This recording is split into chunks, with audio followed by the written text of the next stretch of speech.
2 minus. Sure, let's excellent. No. Do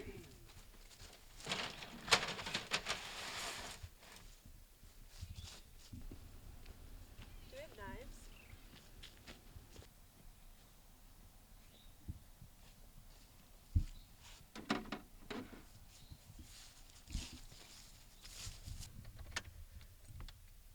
Come on. I'm so superstitious about this truck. I just feel like the more I jiggle around, the more likely it is to start.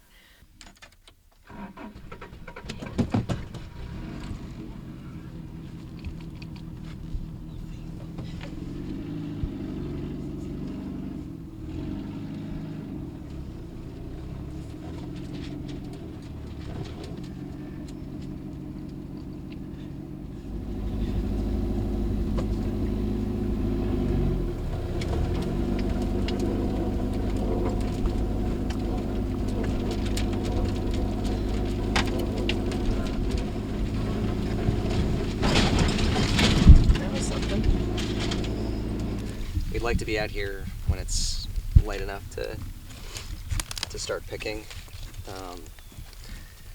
just because it's nice to have a little bit of time before market, but it seems like no matter how much time we give ourselves, we're always just running around right before market, and really never ends up being any extra time. So this is probably an earlier day because of we have a lot of wholesale stuff to do in addition to what we want to bring to market. So that's just going to eat up a lot of time. We started Sweet Acre Farm 3 years ago after working on a number of different farms in different parts of New England, just kind of trying to figure out what to do with our lives and such. My background is in music, and we met at Skidmore College, and getting out of college really, after spending so much time practicing and doing so much intangible work, was really ended up looking for some kind of farm work. Not sure how that got in my head.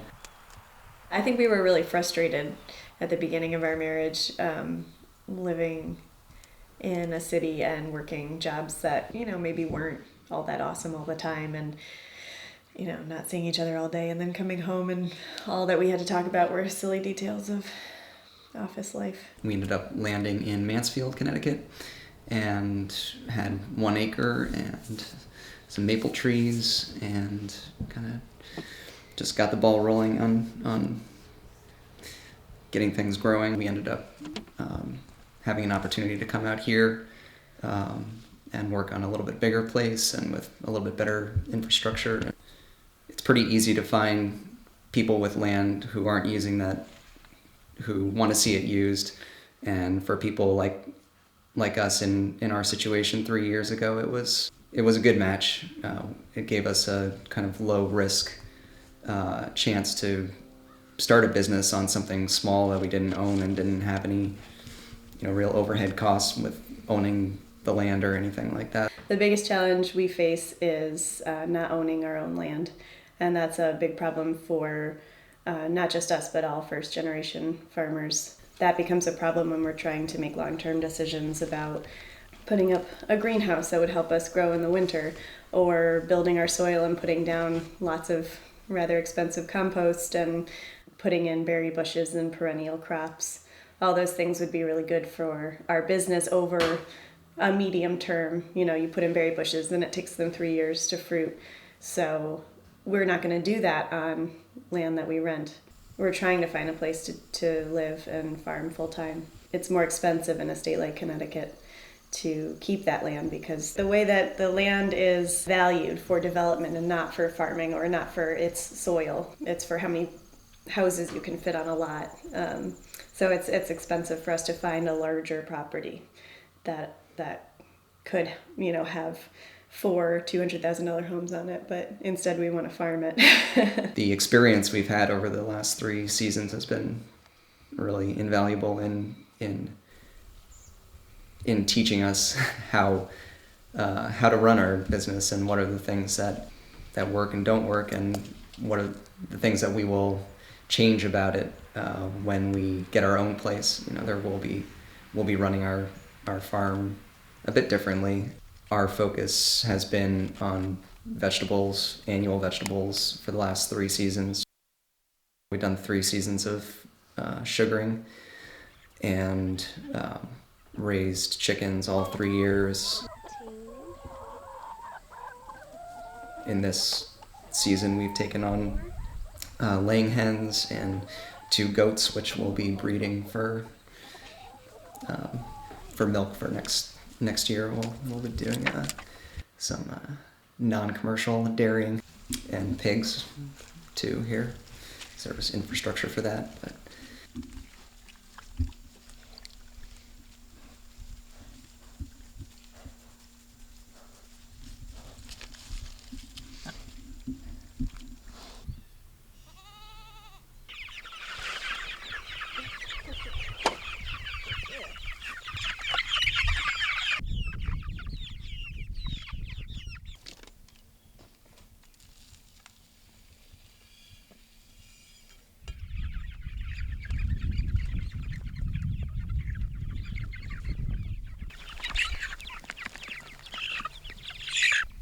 Every day is different, and the seasons change, and there's different seasons to look forward to, and there's just a rhythm to the whole thing. So it kind of keeps you from dwelling on the hard parts. The benefits of the lifestyle have been that we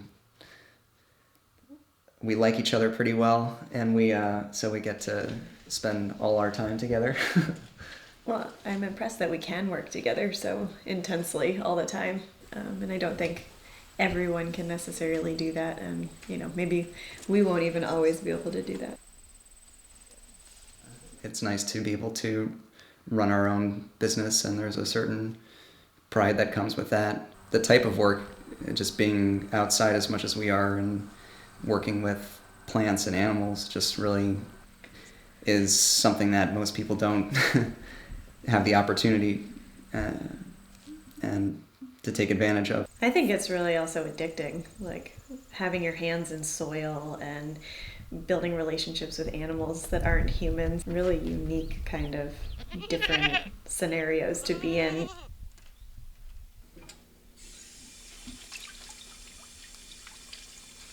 Farmers markets are full day affairs, between all the harvesting and the being there at market, and that does cut into the time on the farm. And for Charlotte and I, we have a friend who works with us 1 day a week, but there's a lot of production that we're missing out on because of the time away from the farm.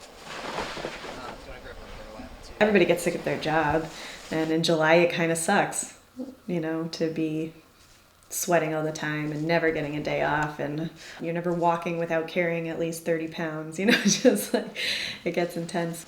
But I don't think that I could not do it. It would be really hard to just think that we would never weed another bed of carrots or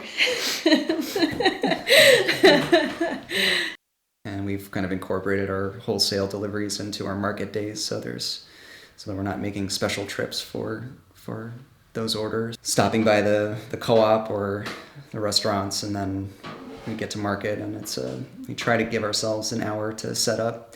That's what we need, and then it's usually about a half an hour that we end up with, and then so it's always scrambling, and then we're all ready to sell. Start working with our customers to. Then you have to smile. We sell at 3 farmers markets, and one of them is in Hartford, and for me, I love the idea of selling to people who don't have backyards and have even more limited experience with nature and growing food. It's too bad, I think, that at this point the farmers market is considered this kind of middle class specialty, high cost way of getting your food, and we don't want to grow food for just rich people. The stuff we grow can have a premium cost, but I think it's more about priority of where you spend your money, that a lot of people who complain about the prices of our food, they maybe haven't reflected recently on how much they spend on their cell phone.